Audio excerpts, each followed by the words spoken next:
আসসালামু আলাইকুম। কেমন আছেন সবাই? আশা করছি সবাই অনেক ভালো আছেন। আলহামদুলিল্লাহ আমিও অনেক ভালো আছি। আমি আজকে পোলাও রেসিপিটা করে দেখাবো একদম সহজভাবে। যাদের পোলাও কালচে কালচে রঙের হয়ে যায় আর সাদা হয় না, ধবধবে সাদা হয় না আর ঝরঝরে হয় না, তাদের জন্য আমার আজকের এই রেসিপিটা। চলুন তাহলে দেখে নেই। আমি এখানে চাল নিয়েছি 1 কেজি। আমি চালটাকে ভালো করে 4-5 বার ধুয়ে নিচ্ছি। ধুয়ে আমি একটি ছাঁকনিতে ঝরিয়ে রাখছি। তারপর আমি একটি বড় হাঁড়িতে আমি এখানে ঘি আর তেল দুইটাই দিয়ে দিয়েছি। এখানে 3-4 টুকরা এলাচ, দারচিনি আর তেজপাতা দিয়ে দিয়েছি। তারপর ঝরিয়ে রাখা পোলার চালটা আমি এখানে 4-5 মিনিট ভেজে নিচ্ছি। আর অল্প একটু আদা রসুনের পেস্ট দিয়ে আমি এটাকে 4 মিনিট ভেজে নিচ্ছি। আমি আরেকটি চুলাতে গরম পানি হতে বসিয়ে দিয়েছি। আমি এখানে ফুটন্ত গরম পানিটা দিয়ে দিচ্ছি আর পানির মাপটা আপনাদেরকে ভালো করে বুঝিয়ে দিচ্ছি।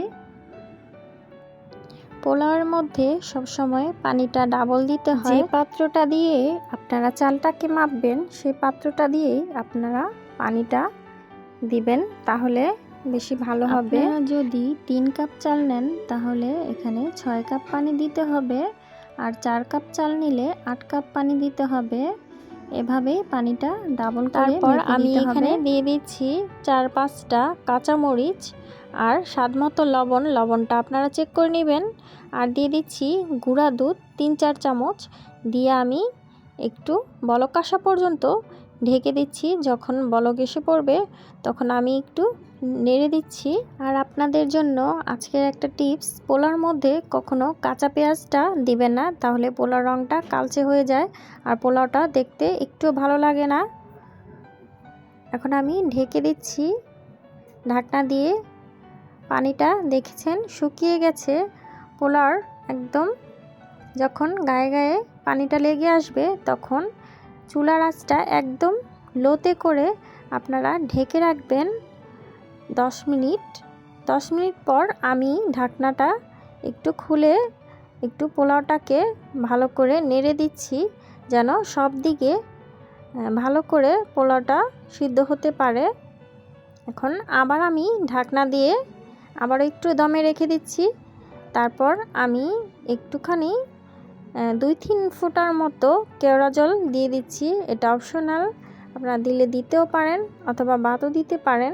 আমি এখানে দিচ্ছি ঘি 3-4 চামচের মতো দিয়ে আমি ভালো করে পোলাওটাকে মিশিয়ে দিচ্ছি। দেখতেই পাচ্ছেন আমার পোলাওটা কতটা ধবধবে সাদা হয়েছে আর কতটা ঝরঝরে হয়েছে। এখন আমি উপর দিয়ে পেঁয়াজের বেরেস্তাটা দিয়ে দিচ্ছি আর আরও 5 মিনিটের জন্য আমি ঢেকে রাখছি। এখন আমি পোলাওটা একটি প্লেটে সার্ভ করে নিয়েছি আপনাদের দেখানোর জন্য যে পোলাওটা কতটা ঝরঝরে হয়েছে। দেখতেই পাচ্ছেন আমার আজকের পোলাও রেসিপিটা। যদি আপনাদের কাছে ভালো লাগে তাহলে আমার চ্যানেলটা সাবস্ক্রাইব করে আমার পাশেই থাকবেন আর আমার জন্য দোয়া করবেন। সবাইকে আমার ভিডিওটা দেখার জন্য ধন্যবাদ।